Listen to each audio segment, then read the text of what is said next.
আমি অনেকবার ইলেকশনে লড়েছি, তার একটা অভিজ্ঞতা রয়েছে। 2001 সালে বিধানসভা, 2004 সালে লোকসভা, 2006 আবার বিধানসভা, 2009 লোকসভা, 2011 বিধানসভা। আমি একই প্রতীকে লড়েছি বিজেপিতে। প্রত্যেকবারই আমি বিজেপিতে লড়াই করেছি। 2016 সালে দল আবার বিশ্বাস করে দিয়েছে এবং সেবারে আমি বিজয়ী হয়েছি। আপনারা জানেন যে 2016 সালে পশ্চিমবঙ্গের বিধানসভা নির্বাচনে আমরা 3 জন জয়ী হয়েছিলাম। আমি, আমাদের তৎকালীন সভাপতি ছিলেন দিলীপ ঘোষ এবং বৈষ্ণবনগর থেকে স্বাধীন কুমার সরকার জয়ী ছিলেন। আবার 2021 সালে দল টিকিট দিয়েছে, সেই সময় আরো বেশি ভোটে আমি দ্বিতীয়বার নির্বাচিত হয়েছে। তো আশা করি এইবারও আমরা এই সিটটা একটা বড় ব্যবধানে জিতব। আর দেখুন, যে কোনো ইলেকশন চ্যালেঞ্জ তো থাকেই।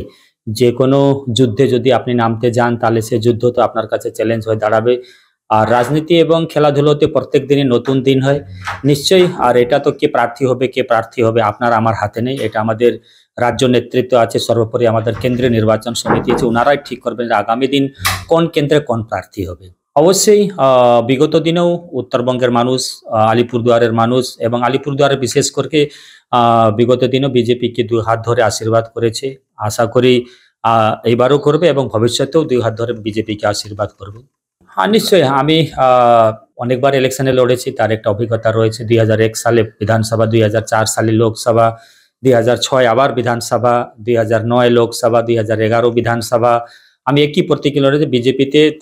প্রত্যেকবারই আমি বিজেপিতে লড়াই করেছি। 2016 সালে দল আবার বিশ্বাস করে দিয়েছে এবং সেবারে আমি বিজয়ী হয়েছি। আপনারা জানেন যে 2016 সালে পশ্চিমবঙ্গের বিধানসভা নির্বাচনে আমরা 3 জন জয়ী হয়েছিলাম। আমি, আমাদের তৎকালীন সভাপতি ছিলেন দিলীপ ঘোষ এবং বৈষ্ণবনগর থেকে স্বাধীন কুমার সরকার জয়ী ছিলেন। আবার 2021 সালে দল টিকিট দিয়েছে, সেই সময় আরো বেশি ভোটে আমি দ্বিতীয়বার নির্বাচিত হয়েছে। তো আশা করি এইবারও আমরা এই সিটটা একটা বড় ব্যবধানে জিতব। চা বাগানের উন্নয়ন করতে গেলে কেন্দ্র সরকার তো সবসময় এগিয়ে আসে, আর যুক্তরাষ্ট্র পরিকাঠামোতে কেন্দ্র এবং রাজ্যকে মিলেই কাজ করতে হয়। আপনারা জানেন যে কোনো কোনো কাজ হয় রাজ্যকে একা করতে হয়, কোনো কোনো কাজ হয় কেন্দ্রকে একা করতে হয়, কিন্তু যেটা কনক্রিট লিস্টে থাকে সেটাকে কেন্দ্র এবং রাজ্যকে যুক্তভাবে করতে হয়। তাই চা বাগানের সমস্যাকে সমাধান করতে গেলে কেন্দ্র এবং রাজ্যকে দুইটা মিলে করতে হবে, কিন্তু কেন্দ্র এগিয়ে আসলেও রাজ্য সরকারের ইতিবাচক কোনো সাড়া পাওয়া যায় না, কোনো সহযোগিতা পাওয়া যায় না। তাই এই অবস্থা। আর নিশ্চয়ই একটা চ্যালেঞ্জের ব্যাপার আছে। আমার বিধানসভায়, আমাদের লোকসভায়, আমার বিধানসভায় 4টি এবং কালচিনি বিধানসভায় 3টি, ওখানে 4টি, আমারও 4টি, এখানে 8টা চা বাগান বন্ধ আছে। তো নিশ্চয়ই একটা চ্যালেঞ্জের ব্যাপার আছে, আর আমরা নিশ্চয়ই সেটা খোলার ব্যাপারে কেন্দ্রের সাথে আরো যোগাযোগ স্থাপন করব। মিনিমাম ওয়েজের ব্যাপার আছে, জমির পাট্টার ব্যাপার আছে। আর জমির পাট্টাতে যেভাবে দার্জিলিং এর লোকেরা সেটাকে প্রত্যাখ্যান করে দিয়েছে, গ্রহণ করে নেয়, কেন এটা মিথ্যা একটা ভাওতাবাজি আমরা বলতে পারি। মানুষকে ভুল বুঝে মানে ভোটের বৈতরণী পার করার লক্ষ্যেই জমির পাট্টা 1,20,000 টাকা টপ। 1,20,000 টাকা ওরা 1,21,000 করেনি, 1,19,000 করেনি, 1,20,000 করেছে। তার মানে প্রধানমন্ত্রী আবাস যোজনার মাধ্যমে যে টাকাটা পায় সেটাকেই, যেহেতু মানুষ পাট্টা নিচ্ছে না, পুলিশকে ভয় দেখিয়ে পাট্টা দেওয়া হচ্ছে জোর জবরদস্তি, তাই ওরা বলে যে এটা 1,20,000 টাকা চা সুন্দরের এক্সটেনশন স্কিম। তাহলে আমার শাসক দলের কাছে প্রশ্ন, যদি 1,20,000 টাকাকে আপনার অ্যাকাউন্টে দিতে পারলেন, তাহলে যদি চা সুন্দরের এক্সটেনশন স্কিম থেকে থাকে, তাহলে আপনারা প্রথম ধাপে যে 5,43,000 টাকা দিয়ে বাড়ি করলেন চা সুন্দর, তাহলে সেটা শ্রমিকদের অ্যাকাউন্টে দিলেন না কেন? তারপরে 6,14,000 টাকা দিয়ে লঙ্কাপাড়া এবং বিভিন্ন জায়গাতে চা সুন্দরের বাড়ি, তাহলে সেই 6,14,000 টাকা আপনি শ্রমিকদের অ্যাকাউন্টে দিলেন না কেন? 1,20,000 টাকা কেন? তার মানে 1,20,000 টাকা প্রধানমন্ত্রী আবাস যোজনার মাধ্যমে পাওয়া যায়, আর এটাইকে দেওয়া হচ্ছে, নিজের নাম চালিয়ে দেওয়া হচ্ছে। তো সুতরাং এটাই ভোট কেনার একটা পদ্ধতি, এটা পার পাবে না বর্তমান শাসক। আমি অনেকবার ইলেকশনে লড়েছি, তার একটা অভিজ্ঞতা রয়েছে। 2001 সালে বিধানসভা, 2004 সালে লোকসভা, 2006 আবার বিধানসভা, 2009 লোকসভা, 2011 বিধানসভা। আমি একই প্রতীকে লড়েছি বিজেপিতে। প্রত্যেকবারই আমি বিজেপিতে লড়াই করেছি। 2016 সালে দল আবার বিশ্বাস করে দিয়েছে এবং সেবারে আমি বিজয়ী হয়েছি। আপনারা জানেন যে 2016 সালে পশ্চিমবঙ্গের বিধানসভা নির্বাচনে আমরা 3 জন জয়ী হয়েছিলাম। আমি, আমাদের তৎকালীন সভাপতি ছিলেন দিলীপ ঘোষ এবং বৈষ্ণবনগর থেকে স্বাধীন কুমার সরকার জয়ী ছিলেন। আবার 2021 সালে দল টিকিট দিয়েছে, সেই সময় আরো বেশি ভোটে আমি দ্বিতীয়বার নির্বাচিত হয়েছে। তো আশা করি এইবারও আমরা এই সিটটা একটা বড় ব্যবধানে জিতব। আর দেখুন, যে কোনো ইলেকশন চ্যালেঞ্জ তো থাকেই। যে কোনো যুদ্ধে যদি আপনি নামতে যান তাহলে সে যুদ্ধ তো আপনার কাছে চ্যালেঞ্জ হয়ে দাঁড়াবে।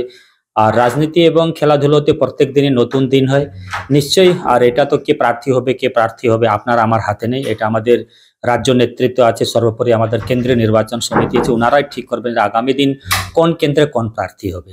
অবশ্যই বিগত দিনেও উত্তরবঙ্গের মানুষ, আলিপুরদুয়ারের মানুষ এবং আলিপুরদুয়ারে বিশেষ করে বিগত দিনেও বিজেপিকে দুই হাত ধরে আশীর্বাদ করেছে। আশা করি এইবারও করবে এবং ভবিষ্যতেও দুই হাত ধরে বিজেপিকে আশীর্বাদ করবে। হ্যাঁ, নিশ্চয়ই। আমি অনেকবার ইলেকশনে লড়েছি, তার একটা অভিজ্ঞতা রয়েছে। 2001 সালে বিধানসভা, 2004 সালে লোকসভা, 2006 আবার বিধানসভা, 2009 লোকসভা, 2011 বিধানসভা। আমি একই প্রতীকে লড়েছি বিজেপিতে।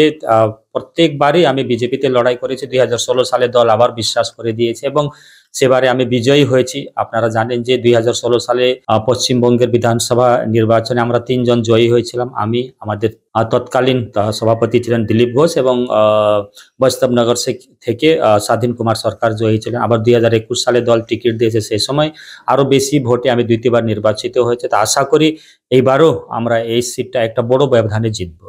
চা বাগানের উন্নয়ন করতে গেলে কেন্দ্র সরকার তো সবসময় এগিয়ে আসে, আর যুক্তরাষ্ট্র পরিকাঠামোতে কেন্দ্র এবং রাজ্যকে মিলেই কাজ করতে হয়। আপনারা জানেন যে কোনো কোনো কাজ হয় রাজ্যকে একা করতে হয়, কোনো কোনো কাজ হয় কেন্দ্রকে একা করতে হয়, কিন্তু যেটা কংক্রিট লিস্টে থাকে সেটাকে কেন্দ্র এবং রাজ্যকে যুক্তভাবে করতে হয়। তাই চা বাগানের সমস্যাকে সমাধান করতে গেলে কেন্দ্র এবং রাজ্যকে দুইটা মিলে করতে হবে, কিন্তু কেন্দ্র এগিয়ে আসলেও রাজ্য সরকারের ইতিবাচক কোনো সাড়া পাওয়া যায় না, কোনো সহযোগিতা পাওয়া যায় না। তাই এই অবস্থা। আর নিশ্চয়ই একটা চ্যালেঞ্জের ব্যাপার আছে। আমার বিধানসভায়, আমাদের লোকসভায়, আমার বিধানসভায় 4টি এবং কালচিনি বিধানসভায় 3টি, ওখানে 4টি, আমারও 4টি, এখানে 8টা চা বাগান বন্ধ আছে। তো নিশ্চয়ই একটা চ্যালেঞ্জের ব্যাপার আছে, আর আমরা নিশ্চয়ই সেটা খোলার ব্যাপারে কেন্দ্রের সাথে আরো যোগাযোগ স্থাপন করব। মিনিমাম ওয়েজের ব্যাপার আছে, জমির পাট্টার ব্যাপার আছে। আর জমির পাট্টাতে যেভাবে দার্জিলিং এর লোকেরা সেটাকে প্রত্যাখ্যান করে দিচ্ছে, গ্রহণ করে না কেন, এটা মিথ্যা একটা ভাওতাবাজি আমরা বলতে পারি। মানুষকে ভুল বুঝে মানে ভোটের বৈতরণী পার করার লক্ষ্যেই জমির পাট্টা 1,20,000 টাকা টপ।